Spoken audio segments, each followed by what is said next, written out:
So guys, जैसा कि हमने पिछले एपिसोड में देखा कि जियोयान मेडुसा और जियो को भी अपने साथ फॉलिंग स्टार पवेलियन में ले आया था। याओ लाओ जियो से मिलकर काफी खुश हुए और उसे अपना डिसेबल बना लिया था, क्योंकि लिटिल गर्ल अपनी पावर को कंट्रोल नहीं कर पाती थी और मास्टर चाहते थे कि वो पूरे डुक्यू कॉन्टिनेंट की सबसे पावरफुल लिटिल गर्ल बने। जियोयान और मेडुसा भी इससे खुश हुए और उन्होंने मास्टर का शुक्रिया अदा किया। मेडुसा भी अब स्ट्रॉन्ग होना चाहती थी। वो चारों अब स्पेस ट्रेड फेयर के लिए निकल चुके थे। एक जर्जर जगह पर स्पेस ट्रेड फेयर का पोर्टल खुला। देखते देखते वहां सैकड़ों पावरफुल पेटिशनर आ गए और उन सभी ने एक साथ उस स्पेस ट्रेड रियल्म में प्रवेश किया जिसे वर्ल्ड में बनाया गया था। वहां एक मेला लगा होता है जिसमें कई सारी स्किल्स और टेक्निक्स की दुकानें भी थी, पर याओ लाओ ने जियोयान को सतर्क कर दिया, क्योंकि चोर मार्केट की तरह यहाँ भी नकली चीजों को असली बताकर चिपका दिया जाता है। मेडुसा को 7 क्लड ओरिजिन स्टोन नजर आ गया था, जिसे देख वो रुक गई थी। जियोयान मेडुसा के पास आता है। उसकी नजर जब स्टोन पर पड़ी तो पहचान गया कि यह 7 क्लड ओरिजिन स्टोन है, पर उस शॉप का ओनर उन पर ध्यान नहीं दे रहा था और अपनी धुन में मस्त था। जियोयान उससे कहता है कि सर, हम इस 7 क्लड ओरिजिन स्टोन को खरीदना चाहते हैं, आखिर आप इसका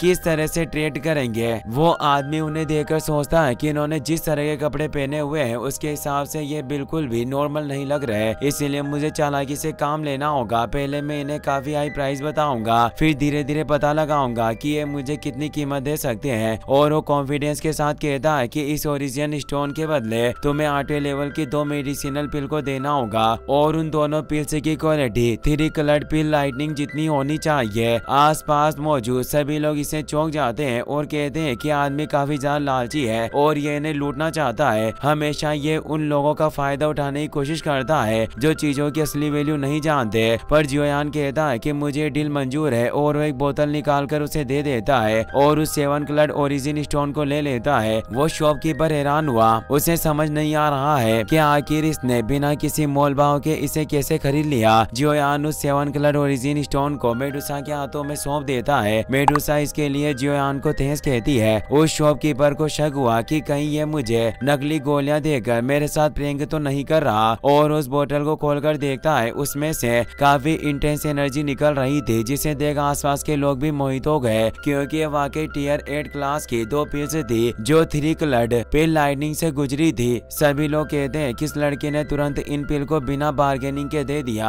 आखिर ये कौन है जो इतना ज्यादा अमीर है। जियोयान मेडुसा और लिटिल फेक डॉक्टर के साथ वहाँ से आगे बढ़ जाता है और मेडुसा से बोलता है कि हमें आगे भी नजर डालनी चाहिए। ऐसा लगता है कि इस मेले में कुछ अच्छी चीजें भी मौजूद है। दुकानदार अभी भी कुछ समझ नहीं पा रहा था। वो इसी कश्मकश में था कि क्या ये 7 क्लड रो स्टोन कोई मामूली पत्थर नहीं था, नहीं तो फिर यह आदमी इतनी जल्दी में इसने क्यों खरीद लिया। क्या ऐसा भी हो सकता है कि यह पिल्स नकली हो। और वो उन्हें सूंघकर देखता है। पिल्स की खुशबू से उसे एहसास होता है कि इन गोलियों का नकली होना असंभव है। ऐसी मेडिसिनल फ्रेग्रेंस मैंने आज से पहले कभी नहीं देखी। शायद हो सकता है कि यह पत्थर काफी ज्यादा कीमती था और उसे खुद पर गुस्सा आता है कि मैंने एक कीमती चीज को काफी सस्ते में बेच दिया। जियोयान मेडुसा और लिटिल फेक डॉक्टर के साथ एक सुनसान गली में आ गया था और वो मेडुसा से पूछता है कि क्या ये स्टोन तुम्हारे लिए यूजफुल है। मेडुसा बताती है कि यह 7 क्लड ओरिजिन स्टोन उसी जगह पर पनपता है जहाँ 7 क्लड हेवन स्लोइंग पाइथन अपनी आखिरी सांसें लेता हुआ मर जाता है, और ये मेरी बॉडी के लिए एक पौष्टिक भोजन की तरह है। पर इस 7 क्लड स्टोन के बारे में इंसान बहुत कम जानते हैं। इसका सीक्रेट केवल हम स्नेक मैन ट्राइब को ही पता है। जब सोया उससे भी ज्यादा 7 क्लड हेवन स्लोइंग पाइथन एक जगह पर जाकर मरते हैं तो करोड़ों सालों में होने वाली एक ऐसी संभावना पैदा होती है जिससे 8 रंगों वाला या फिर 9 रंगों वाला ओरिजिन स्टोन पैदा होता है। पर सभी स्टोन बाहरी रूप से एक ऐसे नजर आते हैं और हम केवल एक सीक्रेट मेथड के थ्रू ही पता कर सकते हैं कि ओरिजिन स्टोन किस दर्जे का है। और उस सीक्रेट मेथड के अनुसार उन्हें 7 क्लड हेवन स्लोइंग पाइथन की ब्लड लाइन ब्लड को उस स्टोन पर टपकाना होता था। मेडुसा जब एक ब्लड ड्रॉप को उस पर टपकाती है तो स्टोन तेज एनर्जी के साथ चमकता है और उत्सुकता के साथ उसे देखने लगे। पर उस स्टोन में 8 ही कलर उभर कर नजर आए थे। जियोयान कहता है कि दुर्भाग्य की बात है कि ये केवल 8 कलर ओरिजिन स्टोन है। अगर ये 9 कलर ओरिजिन स्टोन होता तो आज वाकई हमारी किस्मत काफी अच्छी होती। मेडुसा कहती है कि हमें ये 8 कलर ओरिजिन स्टोन मिला, यही काफी आश्चर्यजनक बात है। और वो जियोयान का फिर से तहे दिल से शुक्रिया कहती है। जियोयान कहता है कि हमारे रिश्ते के बीच थैंक्स की कोई जगह नहीं है, अब हमें आगे बढ़ना चाहिए और मास्टर को ढूंढना चाहिए। मेडुसा उस स्टोन को अंदर रख लेती है और अब वो स्टोन की एनर्जी उसकी बॉडी के साथ मिलने लग जाती है और वो सभी आगे बढ़ने लगते हैं। कुछ समय बाद स्पेस ट्रेड ऑक्शन हॉल का सीन दिखाया जाता है, जहाँ मास्टर याओ लाओ, जियोयान, मेडुसा और लिटिल फेई डॉक्टर के साथ वहाँ पहुँच जाते हैं। वहाँ बाहर दो एल्डर मौजूद थे। याओ लाओ उन्हें इनविटेशन कार्ड दिखाते हैं, जिससे वो एल्डर उन्हें अंदर जाने की परमिशन दे देते हैं। वो चारों अंदर एक हॉल में आ जाते हैं। वहाँ ऊपर से एक फ्लाइंग लिफ्ट उन्हें लेने आ जाती है। मास्टर याओ लाओ जियोयान को बताते हैं कि यह लिफ्ट एक प्राइवेट रूम की तरह है, जिसे 3 मेजर सेट के द्वारा तैयार किया गया है। इससे हमारी असली पावर और पहचान दूसरे लोगों के सामने नहीं आएगी और हम ऑक्शन के बाद वाली लूट से खुद को बचा सकते हैं। और अब वो चारों उस सीक्रेट रूम लिफ्ट में बैठ जाते हैं और वो सीक्रेट रूम अब स्पेस ट्रेड ऑक्शन टावर के अंदर चला जाता है। फिर हमें उस टावर के मेन ऑक्शन हॉल का सीन दिखाया जाता है, जहाँ सभी सीक्रेट रूम के अंदर सैकड़ों कबीले के लोग मौजूद थे। अब वहाँ पर ऑक्शनर भी सामने आ जाता है। वो कहता है कि आप सभी लोग काफी दूर से आए, इसीलिए मैं आपका शुक्रगुजार हूँ। उस ओल्ड ऑक्शनर का नाम बाओ शान होता है। वो कहता है कि मुझे उम्मीद है कि यहाँ मौजूद हर एक व्यक्ति ने इस ऑक्शन के नियमों को अच्छे से समझ लिया होगा। जियोयान हैरान हुआ क्योंकि auctioneer 9 star fight win rate के पीक पर था। याओ लाओ कहते हैं कि कोई मामूली आदमी नहीं है, बल्कि ट्रेजर अप्रेप्सल माउंटेन का हेड बाओ शान है, जो अब हाफ फाइट संत बनने से सिर्फ आधा कदम दूर है। बाओ शान ऐलान करता है कि अब आगे हम बिना किसी हलचल के इस स्पेस ट्रेड फेयर ऑक्शन को शुरू करते हैं। वो वक्त आ चुका था जब वो इस स्थानीय व्यापार मेले के पहले आइटम को नीलाम करने वाले थे। बाओ शान एक वॉइड क्रैक खोलकर उस ट्रेजर को बाहर ले आते हैं, जो हेवन डीमन फिनिक्स विंग्स होता है। वो बताता है कि हेवन डीमन फिनिक्स ट्राइब की बॉडी को रिफाइन करके बनाया गया है और हमारे जिस क्लाइंट ने इस आइटम को नीलाम करने के लिए दिया है, उसके अनुसार उन्होंने इस डूक्यू विंग्स को हेवन डीमन फिनिक्स एलिट की बॉडी से रिफाइन किया, जो घायल होने के बाद मर गया था। और आप सभी अच्छी तरह से जानते हैं कि इसके अंदर मौजूद एनर्जी कितनी ज्यादा तीव्र है, जो लगातार बहती रहती है और वो उन्हें विंग्स की एनर्जी को एक्टिवेट करके दिखाता है। बोली भी अब स्टार्ट हो जाती है। एक ओल्ड पेटिशनर हंसते हुए कहता है कि आइटम निश्चित रूप से मेरा ही होगा और वो टीयर 5 की 3 कलर्ड पिल लाइटनिंग वाली गोलियों की बोली लगाता है। अब दूसरे लोग भी बोली लगाने लगते हैं, जिससे पिल्स का लेवल बढ़ता जा रहा था और एक आदमी टीयर 7 की बोली लगाकर उस 7 डीमन फिनिक्स विंग्स को अपना बना लेता है। जियोयान काफी परेशान था और वो मास्टर से कहता है कि मेरे पास ये 7 डीमन फिनिक्स विंग्स मौजूद है, जिससे मुझे उन फिनिक्स ट्राइब के लोगों ने काफी परेशान किया, पर अब यहाँ लापरवाही से इन विंग्स की बोली लगाई जा रही है। क्या ये कुछ अजीब नहीं है? मास्टर कहते हैं कि वो सिर्फ कमजोरों को ही परेशान करते हैं। और अब बाओ शान एक तियान क्लास की फाइट टेक्निक को पेश करता है, जो king Kong glass body skill थी। ये एक हेवन क्लास स्किल होने से सभी इसकी बोली लगाने लगते हैं और एक पेटिशनर टीयर 8 की बोली लगाकर इस टेक्निक को खरीद लेता है। ऑक्शनर कहते हैं कि ये चीज अब नीलाम हो चुकी है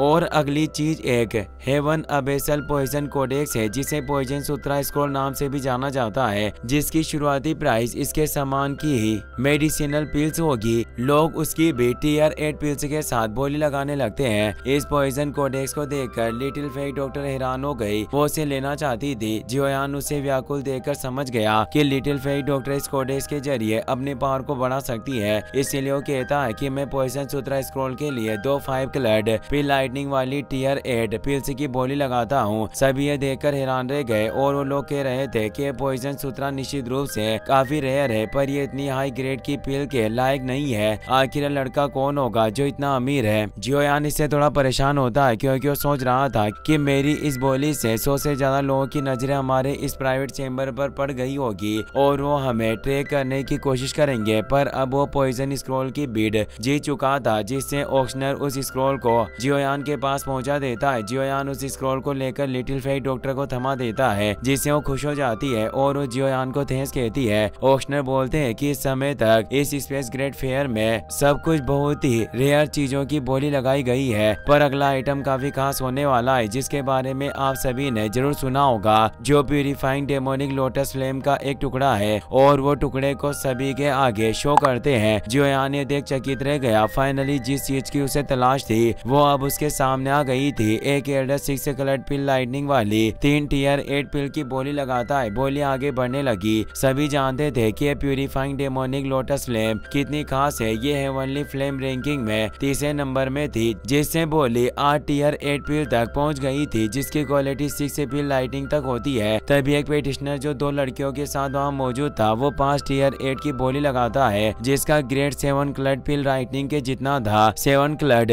पिल लाइटनिंग को बनाना पहले से ही काफी कठिन था, जिस वजह से आगे कोई बोली नहीं लगा पा रहा था और अब सभी लोगों ने उम्मीद छोड़ दी थी कि इससे आगे और कोई बोली नहीं लगा पाएगा। पर तभी जियोयान 7 क्लड पिल लाइटनिंग वाली 8 पिल्स की बोली लगा देता है, तो वो पर्पल क्लॉथ वाला मिस्टीरियस पेटिशनर 8 क्लड पिल लाइटनिंग वाली पिल की बोली लगाता है। पर वो ये नहीं जानता था कि आओ लाओ यहाँ मौजूद है, जो जियोयान के लिए किसी भी कीमत पर इस मैप के टुकड़े को हासिल करना चाहते थे। वो 8 क्लड पिल लाइटनिंग की 3 पिल्स की बोली लगाते हैं, तो पर्पल क्लॉथ पेटिशनर एक तेज ओरा के साथ 5 पिल्स की बोली लगाता है, जो वही 8 क्लड पिल लाइटनिंग की गोलियां थी। याओ लाओ भी अपनी एनर्जी से उसकी एनर्जी को खत्म कर देते हैं और जियोयान से कहते हैं कि हमें संभल कर रहना होगा, क्योंकि हमारा जो अपोनेंट है वो भी हाफ फाइट संत रियल में पहुंच गया है। और अब याओ लाओ आखिरी बोली लगाते हैं, जो 9 क्लड पिल लाइटनिंग वाली एक मेडिसिनल पिल की बोली थी। सभी के होश उड़ जाते हैं, क्योंकि आज तक किसी ने 9 क्लड पिल लाइटनिंग पिल नहीं देखी होती और अब पर्पल क्लॉथ पेटिशनर भी इसके आगे बोली नहीं लगा सकता था। ऑक्शनर याओ लाओ को बधाई देते हुए कहते हैं कि लेन देन अब पूरा हो चुका है, ये प्यूरिफाइंग डेमोनिक लोटस फ्लेम का टुकड़ा अब आपका है। याओ लाओ से ले लेते हैं और उसे आखिरी टुकड़े को जियोयान को सौंप देते हैं। याओ लाओ कहते हैं कि पर्पल क्लॉथ वाला मिस्टीरियस पर्सन कोई कमजोर आदमी नहीं है, इसीलिए हमें इस ऑक्शन से निकलने के बाद काफी सावधान रहना होगा और तुम्हें इस मैप को भी काफी संभाल कर रखना चाहिए। जियोयान उनकी बात समझ आता है, पर अभी भी नीलामी पूरी नहीं हुई थी। ये प्यूरिफाइंग डेमोनिक लोटस फ्लेम सिर्फ दूसरे नंबर का ऑक्शन आइटम था और अब सभी काफी उत्साहित है कि आखिर आखिरी आइटम क्या होगा। ऑक्शनर कहते हैं कि हमारे इस स्ट्रेट फेयर में इस बार आखिरी आइटम कुछ भी नहीं है, बल्कि मेरे पास आप सभी के लिए एक जानकारी है और ये समाचार यहाँ मौजूद सभी लोगों के लिए है। मैं जानता हूँ कि आप सोच रहे होंगे कि इसके लिए आपको पैसे देने होंगे, पर यह जानकारी बिल्कुल फ्री है। ऐसा इसीलिए है क्योंकि इससे काफी बड़ी हलचल मच सकती है, इसीलिए हमने इसे आखिरी नंबर पर रखा। और वो बताते हैं कि आप सभी ने बोधिस्थ एशियन ट्री के बारे में तो सुना ही होगा। उस बोधिस्थ एशियन ट्री को नॉलेज रीइंकार्नेशन ट्री के नाम से भी जाना जाता है और ये इस डूक्यू कॉन्टिनेंट के टॉप 3 नेचुरल ट्रेजर्स में से एक है। ये पेड़ हर 1000 साल में उगता है और एक साइकिल पूरा करता है और ये पेड़ 100 साइकिल पूरा होने के बाद ही पूरी तरीके से बड़ा होकर परिपक्व होता है। कई सारी प्राचीन कहानियों के अनुसार बोधिस्थ एशियन ट्री हर 1000 साल में सिर्फ एक बार दिखाई देता है और हर बार ये प्रकट होने के बाद एक डीप अंडरग्राउंड इलाके में चला जाता है और आज तक ऐसा कोई भी नहीं है जो इसे पा सका हो। और जो इसे बोधिस्थ एशियन ट्री को प्राप्त कर लेगा वो मौके पर ही एक फाइट संत बन जाएगा। सभी लोग ये सुनकर काफी खुश हो गए, क्योंकि फाइट संत बनने का अवसर आखिर कौन अपने हाथों से जाने दे सकता था। ऑक्शनर बताते हैं कि मेरे पास जो जानकारी है वो इस बोधिस्थ एशियन ट्री से ही रिलेटेड है। सभी इसे चौंक गए और कहते हैं कि वाकई ये पेड़ काफी रहस्यमयी है और इसकी गुणवत्ता का कोई मुकाबला नहीं कर सकता, इसीलिए इसे आखिरी नंबर पर रखा गया होगा। भले ये हमारे बोधिस्थ एशियन ट्री के बारे में कुछ शब्द ही बताए, पर इससे सभी लोगों के बीच हड़बड़ी मच जाएगी और सभी से पाने की पूरी कोशिश करेंगे। ऑक्शनर कहते हैं कि इस बार बोधिस्थ एशियन ट्री जहां नजर आने वाला है वो जगह एशियंट वेस्टलैंड रीजन है और ये डूक्यू कॉन्टिनेंट की सबसे डेंजरस और जहरीली जगह है। पर आप सभी को पता होना चाहिए कि जहाँ खतरा होता है वहीं काफी सारे अवसर होते हैं। याओ लाओ कहते हैं कि बुरा कमीना सभी को मुफ्त में इसकी खबर दे रहा है। इसके पीछे इसके काफी गहरे उद्देश्य है, क्योंकि जितने ज्यादा लोगों को वहां भेजेगा उतने ही लोग मछली की तरह कांटे में फंसेंगे और ये भी इस अवसर का लाभ उठा पाएंगे। जियोयान कहता है कि बोधिस्थ एशियन ट्री दिखाई दे रहा है, ये काफी अच्छी बात है, पर अभी के लिए हमारी प्राथमिकता प्यूरिफाइंग डेमोनिक लोटस फ्लेम के आखिरी टुकड़े को सुरक्षित रूप से फॉलिंग स्टार पवेलियन में लेकर जाना है। याओ लाओ भी उसकी बात से एग्री करते हैं। ऑक्शनर कहता है कि मैंने पहले ही जानकारी आप सभी के साथ साझा कर दी है और अब यह स्पेस ट्रेड फेयर केयर। इसी के साथ यहीं पर खत्म होता है और उस सभी को अलविदा कहता है। याओ लाओ जियोयान से कहते हैं कि हमें जल्दी निकलना होगा, कई लोग पहले ही हमारे सीक्रेट रूम पर नजर गड़ाए बैठे होंगे, जल्दी निकलने से ही हम परेशानियों से बच पाएंगे। और वहाँ से निकल जाते हैं। वही हमें उस मिस्टीरियस पर्सन को दिखाया जाता है जिसे पता था कि वो नक्शा याओ लाओ ने खरीदा है, इसीलिए वो कहता है कि ओल्ड फ्रेंड जल्दी तुमसे मुलाकात होगी। इसी के साथ ये एपिसोड यहीं पर खत्म हो जाता है। वीडियो पसंद आया हो तो अपने दोस्तों के साथ शेयर करना। Thanks for watching.